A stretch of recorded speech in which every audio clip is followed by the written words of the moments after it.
Hi guys, today we'll talk about how to fix or how to solve the problem of crop photos on Picsart.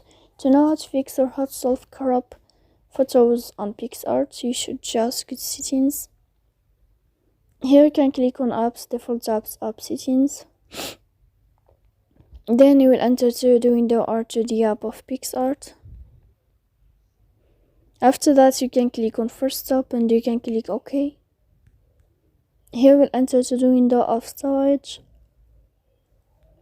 Then you can click clear cache.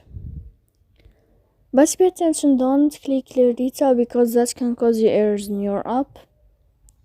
In the end, you can turn on your airplane mode and you can wait a moment to turn off your airplane mode again.